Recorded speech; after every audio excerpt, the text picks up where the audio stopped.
Tes tes tes, oke. Apakah kalian pernah ditanya oleh insinyur pangan soal kepakaran saat mengulas data dari platform Family Tree DNA atau Wafel? Pertanyaan klasik, kayaknya kalian juga pernah mendapatinya. Apakah Anda ahli DNA? Apakah Anda memahami biologi? Berapa SKS Anda kuliah dulu? Di prodi apa? Di fakultas apa? Ada satu hal yang perlu kalian ketahui. Kedua platform yang saya sebut tadi itu punya halaman khusus dengan tutorial lengkap, ada tanya jawab, dan glosarium istilah. Semua itu dirancang supaya pengunjung bisa belajar membaca data mereka sendiri. Pertanyaan, apakah kalian ahli DNA? Untuk membaca platform publik seperti ini, sebenarnya sama absurdnya dengan ditanya, apakah kalian ahli teknik sipil saat kalian merakit furniture dari IKEA dengan manual yang sudah disediakan. Platform seperti Wafel atau Family Tree DNA, sebenarnya ini selayaknya perusahaan komersil, dibangun dengan satu filosofi bisnis. Data genetik bukan lagi milik eksklusif laboratorium. Data sudah keluar dari mikroskop yang bisa dibaca seluruh orang supaya mereka itu mau mendaftar. Itu loh maksudnya. Data sekarang berbentuk file, bisa jadi berupa teks, angka, koordinat, dalam database, bentuknya pohon, macam-macam. Dan kalian cuma cukup membaca file itu saja. Wafel sendiri punya seksi khusus berjudul Wafel Tutorial. Family Tree juga punya tutorialnya. Bahkan kalian bisa mencari tutorialnya banyak sekali di YouTube. Dan kalian bisa mempelajarinya sendiri. Pada intinya, kedua platform ini tuh tidak pernah menyembunyikan cara kerja mereka. Mereka itu justru aktif memberikan pengajaran supaya publik umum ya, mau mendaftar dan mau membayar. Kalau daftar kan ya mereka dapat pemasukan. Kalau dapat pemasukan, tentu saja mereka dapat keuntungan. Pertanyaannya, mengapa ini dilakukan? Karena tugas laboratorium itu sudah selesai. Mereka itu sudah mengubah air liur yang didaftarkan menjadi data mentah lewat mesin sequencing. Tugas selanjutnya adalah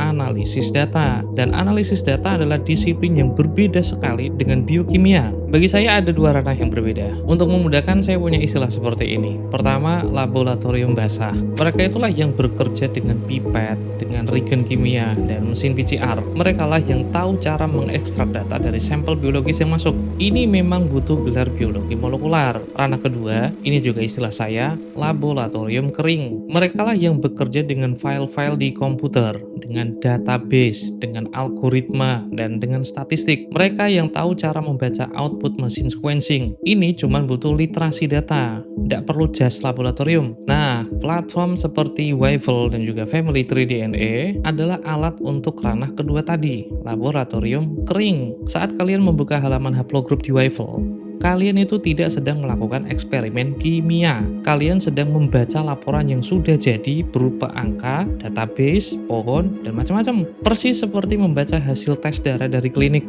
Angkanya kan sudah ada. Tinggal dipahami saja apa artinya. Analisis data filogenetik itu kan butuh minimal 3 skill utama. Pertama, kemampuan membaca grafik dan struktur pohon. Ini cuma membutuhkan literasi visual saja. Kalian harus mampu melihat bagaimana cabang itu bercabang, di mana node itu bertemu, dan bagaimana timeline itu ditampilkan dalam grafik. Sama seperti membaca diagram organisasi perusahaan atau silsilah keluarga atau organisasi yang ada di balai desa lah. Kedua, matematika dasar untuk memahami timeline dan proporsi. Kalau platform itu bilang 700 YBP atau years before present, kalian perlu menghitung mundur dari tahun sekarang. Kalau ada persentase confidence interval, kalian perlu paham bahwa angka pasti itu sebenarnya rentang kemungkinan. Ini kan matematika SMA, bukan kalkulus tingkat lanjut. Ketiga, kesediaan untuk ngecek beberapa istilah atau glosarium yang sudah disediakan masing-masing platform. Setiap istilah teknis di Wafel atau Family Tree DNA itu kan punya makna atau padanan atau definisi khusus. Kalian bisa klik,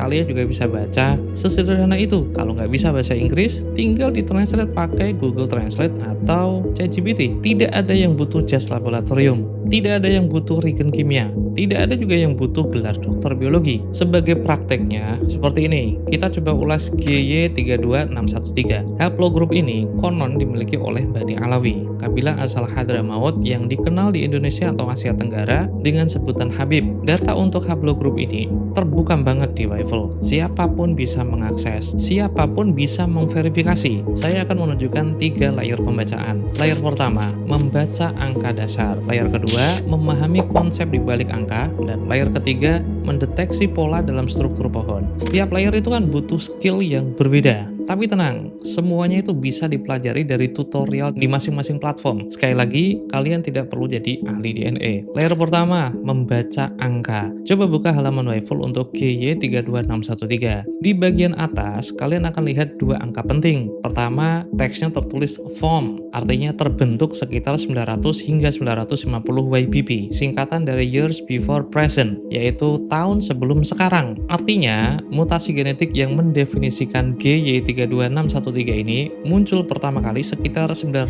hingga 950 tahun yang lalu. Kedua, TMRCA. Ini singkatan dari Times the Most Recent Common Ancestor. Angkanya kan 700 tahun yang lalu. Ini adalah estimasi kapan leluhur bersama terakhir dari semua orang dalam kelompok ini hidup. Kalau kita hitung mundur dari tahun sekarang, yaitu 2026, berarti leluhur bersama mereka itu hidup sekitar 1326 Masehi. Inilah angka-angka yang terlihat di layar yang bisa sangat mudah kalian pahami. Tidak perlu mikroskop untuk membacanya. Kalian cukup bisa mengurangi 700 dari 2026. Tapi ada yang menarik lagi, inilah yang layar kedua, memahami gap. Lihat perbedaan antara form dan TMRCA. Mutasinya kan muncul sekitar 900 atau 950 tahun yang lalu, tapi leluhur bersama baru hidup 700 tahun yang lalu. Jika kita kurangi kedua angka ini, selisihnya kan sekitar 250 tahun. Apa artinya gap ini? Gap antara form dan TMRCA itu menandakan bottleneck period, yaitu periode di mana garis keturunan ini hampir punah. Mungkin hanya satu atau dua lelaki per generasi yang punya anak laki-laki. Mutasi kan sudah ada, tapi belum menyebar. Lalu, sekitar 700 tahun yang lalu, sesuatu berubah. Garis keturunan ini mulai berkembang pesat. Dari satu lelaki, muncul banyak keturunan yang bertahan hingga hari ini. Tapi harus diingat, Wavefull itu tidak memberitahu kalian apa yang terjadi secara historis. Apakah ada migrasi? Apakah ada pernikahan politik? Apakah ada ekspansi kekuasaan? Dan macam-macam. Platform hanya menunjukkan pattern demografis atau pola demografi. Interpretasi sejarahnya itu terserah peneliti atau terserah sejarawan. Dan satu hal lagi, jumlah sampel yang menyusun haplogroup ini hanya 44 orang kaya yang benar-benar memiliki minat atau hobi untuk genetika genealogi. Jika haplogroup ini diklaim haplogroup jalur Bani Alawi, maka 44 orang tersebut jelas tidak mewakili, tidak merepresentasikan populasi seluruh Bani Alawi. Jika besok ada 44 orang baru yang tes DNA, apa yang kalian lihat di sini bisa sangat berubah. Apalagi 44 sampel ini merupakan sepupu jauh atau kerabat jauh yang memiliki leluhur bersama sebelum 1326 Masehi. Maka bottleneck bisa semakin terpotong. Kenapa? Bottleneck yang kalian lihat sekarang adalah, saya nyebutnya, ilusi yang disebabkan oleh kurangnya sampel atau sampling bias. Datanya memang benar, tapi sampelnya tidak representatif. Sampelnya masih kurang. Kita akan mendiskusikan di video lain. Kita lanjut ke layer berikutnya, yaitu layer ketiga, mendeteksi pattern dalam pohon. Coba sekarang lihat struktur pohon di bawah GY32613. Pohon ini tidak tumbuh linear. Ada dua cabang utama yang muncul. Cabang pertama GY199575. Ini cabang minornya. Terbentuk 700 tahun yang lalu dengan TMRCA 400 tahun yang lalu. Komposisi sampel pada cabang ini saat ini teridentifikasi berasal dari Indonesia dan Yaman dan merepresentasikan garis keturunan yang terpisah lebih awal dari arus utama populasi dari klaster ini. Cabang kedua yaitu GY32619. Ini cabang mayornya.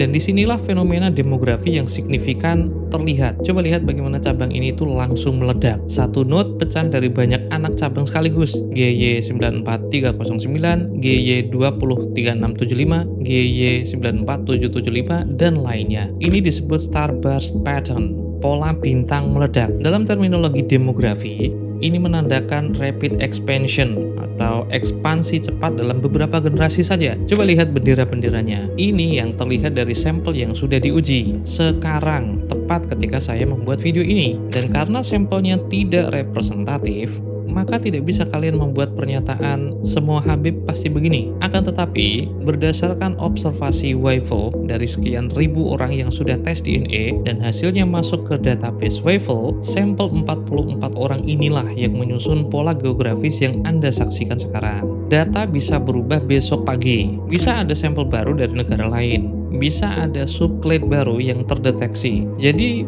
pohon filogenetik bersifat dinamis. Tapi per hari ini, Januari 2026, tepat ketika kalian menonton, inilah yang terlihat. Dari sini saya ingin menyampaikan sesuatu bahwa dengan 3 keahlian ini saja, kalian sudah bisa membaca pohon filogenetik di Wavell dan juga Family Tree DNA dan juga situs-situs yang lain. Oke, coba kita resume. Keahlian apa yang kita perlukan untuk membaca ini? Keahlian pertama, membaca angka. Dan bagi orang-orang yang memiliki kemampuan matematika dasar, seperti formnya kan 950 YPP, TMRCA-nya 700 YPP, maka hitung saja dengan pengurangan. Hasilnya 1326 Masehi. Bukankah ini aritmetika dasar? Kemampuan kedua, memahami konsep. Ada gap 250 tahun menandakan bottleneck period. Ini pemahaman tentang apa yang form dan TMRCA itu representasikan. Namun saya ulangi lagi, periode ini tergantung sampel yang masuk, karena yang ditampilkan sekarang hanya berasal dari 44 orang.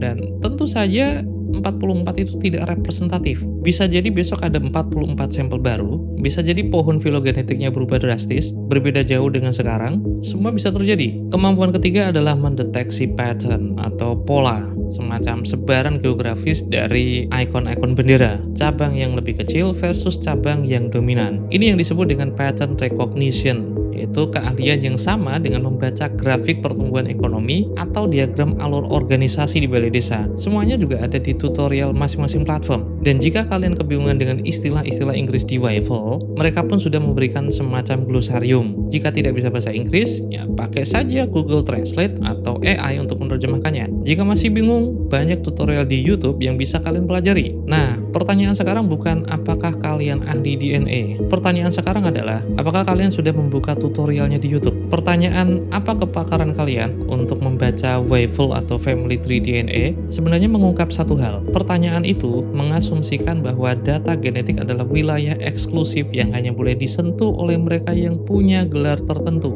insinyur pangan misalnya. Padahal, platform-platform ini dibangun dengan filosofi bisnis atau filosofi dagang. Data harus bisa diakses semua orang, cara bacanya juga harus bisa dipahami oleh orang-orang, dan siapapun dengan kemampuan matematika dasar atau statistik dasar pasti bisa mempelajarinya. Ada dua kemungkinan jika insinyur pangan itu menanyakan terus kredensi Anda. Kemungkinan pertama, dia atau mereka yang bertanya genuinely tidak tahu bahwa platform itu punya tutorial lengkap. Mereka mengira ini masih era di mana hanya profesor di laboratorium yang bisa membaca sequence DNA. Kalau ini kasusnya, maka sekarang kalian tahu, tutorial ada, YouTube banyak banget.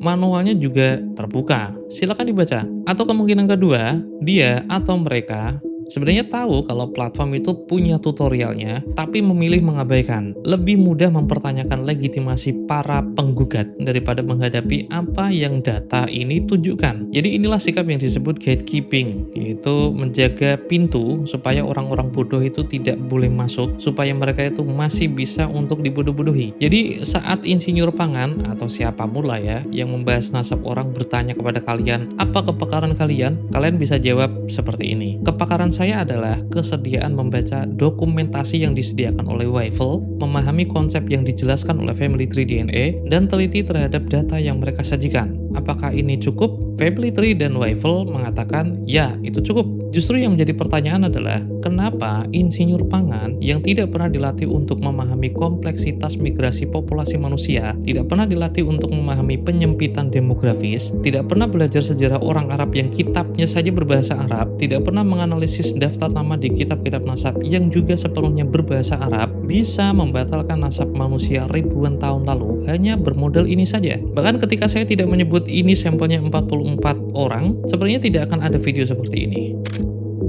Ini kan baru saja, kalau nggak ada yang nyebut, mungkin kalian masih dibodohi. Saya Romal Abbas, ini Pemenang Kantor, sampai